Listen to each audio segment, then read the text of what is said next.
Salut les amis, je me présente, je m'appelle JMK. Je suis donc très content de vous voir aujourd'hui. Mon objectif à moi, c'est de vous faire découvrir de nouvelles choses. Des choses qui vont vous faire très plaisir. Des choses qui vont vous émerveiller après avoir eu à les écouter. Donc les amis, mettez-vous, faites très attention à ce que vous allez écouter. Vous pouvez prendre un stylo, un bloc-notes et noter ce que vous allez apprendre parce qu'après, vous n'aurez pas du tout envie de les oublier et peut-être que vous aurez envie d'en parler à d'autres. Bonne continuation des programmes sur notre chaîne JMK Discovery.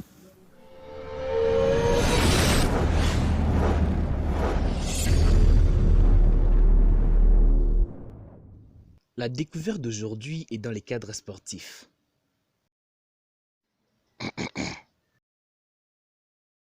Vous avez sûrement déjà entendu parler du marathon, surtout pendant les Jeux Olympiques. En fait, c'est une épreuve sportive individuelle des courses à pied qui se dispute généralement sur route, sur une distance d'environ 42,2 km. Mais savez-vous pourquoi on a donné à cette épreuve sportive le nom de marathon?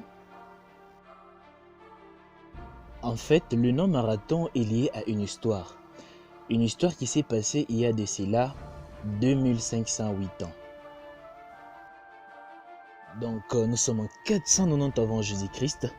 L'Empire grec, qui était en guerre contre l'Empire perse, vient de remporter la victoire. Alors en ce moment, l'empereur grec lui s'est trouvé à Athènes. La guerre, elle, s'est tenue à 40 km d'Athènes, soit dans la ville de Marathon. Et donc il fallait annoncer la nouvelle à l'empereur. Donc vous noterez qu'à cette époque, il n'y avait pas de moyens de communication comme nous en avons aujourd'hui. Pas de radio, pas de télévision, ni de téléphone. L'unique moyen de communication sûr qu'il y avait à cette époque, eh bien c'était le messager. C'est qui un messager? En fait, c'est une personne à qui l'on confiait un message et il devait apporter ces messages dans un ou plusieurs lieux bien précis. C'était l'unique des moyens de communication qu'on avait à cette époque. Et donc, pour cette mission, c'était le messager grec Philippides qui avait été choisi. La distance qui séparait Marathon et Athènes était vraiment énorme. Parcourir cette distance, les amis, c'était pas vraiment un amusement. Car, comme nous avons dit, ces deux villes étaient séparées par une distance d'environ 40 km. Donc Philippides devait parcourir cette distance et il devait le faire en courant parce qu'il n'avait que ses pieds comme moyen de transport. Il était bien obligé. Il s'est mis donc à route. Alors c'était quoi les résultats de son parcours? Alors Philippides est arrivé à Athènes. Il s'est rendu donc sur l'aéropage, le lieu où s'est trouvé l'empereur, et il dit: nous avons gagné. Tout juste après qu'il ait dit cela, tout juste après que Philippides a accompli sa mission, eh bien, il expira, oui, il mourut. Depuis, une course des 40 km est organisée tous les 4 ans à l'occasion des Jeux Olympiques. Cette course qui nous rappelle l'exploit héroïque de Philippides a été appelée le marathon.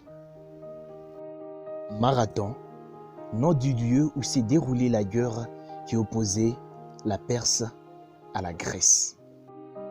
Les amis, nous venons donc de découvrir l'origine même de cette course appelée marathon. Eh bien, c'était tout juste après cette fameuse guerre médique qui opposait la Grèce à la Perse. Et Philippides, messager héroïque, avait rempli sa mission avec dévouement.